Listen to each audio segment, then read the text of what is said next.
Heart of Darkness by Joseph Conrad,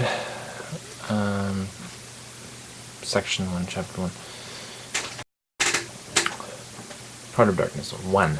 The Nelly, a cruising yawl, swung to her anchor without a flutter of the sails and was at rest. The flood had made, the wind was nearly calm, and being bound down the river, the only thing for it was to come and wait for the turn of the tide. The sea reach of the Thames stretched before us like the beginning of an interminable waterway. In the offing the sea and the sky were welded together without a joint, and in the luminous space the tanned sails of the barges drifting up with the tide seemed to stand still in red clusters of canvas, sharply peaked with gleams of varnished sprits. A haze rested on the low shores and ran out to sea in vanishing flatness. The air was dark above Gravesend, and farther back still seemed condensed into a mournful gloom, brooding motionless over the biggest and the greatest town on earth. The director of companies was our captain and our host. We four affectionately watched his back as he stood in the bows, looking to seaward. On the whole river there was nothing that looked half so nautical. He resembled a pilot, which to a seaman is trustworthiness personified. It was difficult to realize his work was not out there in the luminous estuary, but behind him, within the brooding gloom. Between us there was, as I have already said somewhere, the bond of the sea.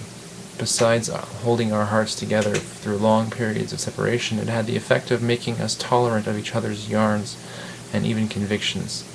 The lawyer, the best of the old fellows, had, because of his many years and many virtues, the only cushion on deck and was lying on the only rug.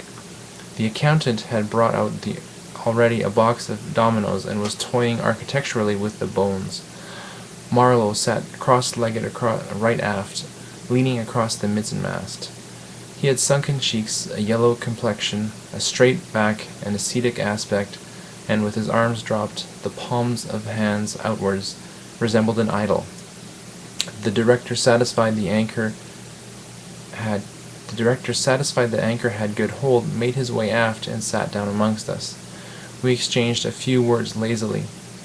Afterwards there was silence on board the yacht. For some reason or other we did not begin the game of dominoes. We felt meditative and fit for nothing but placid staring. The day was ending in a serenity of still and exquisite brilliance. The water shone pacifically. The sky without a speck was a benign immensity of unstained light, and the very mist on the Essex marshes was like a gauzy and radiant fabric hung from the wooded rises inland and draping the low shores of the diaphanous folds. Only the gloom to the west, brooding over the upper reaches, became more sombre every minute, as if angered by the approach of the sun. And at last, in its curved and imperceptible fall, the sun sank low, and from glowing white changed to a dull red, without rays and without heat, as if about to go out suddenly, stricken to death by the touch of that gloom brooding over a crowd of men. Forthwith a change came over the waters, and the serenity became less brilliant and more profound. The old river in its broad reach rested unruffled at the decline of day after ages of good service done to the race that peopled its banks, spread out in the tranquil dignity of a waterway leading to the uttermost ends of the earth. We looked at the venerable stream not in the vivid flush of the short day that comes and departs forever, but in the august light of abiding memories. And indeed nothing is easier for a man who has, as the phrase goes, followed the sea with reverence and affection, than to evoke the great spirit of the past upon the lower reaches of the Thames. The tidal current runs to and fro in its unceasing service, crowded with memories of ships and men it has borne to the rest of home or to the battles of the sea. It had known and served all the men of whom the nation is proud, from Sir Francis Drake to Sir John Franklin, knights all, titled and untitled, the great knights-errant of the sea.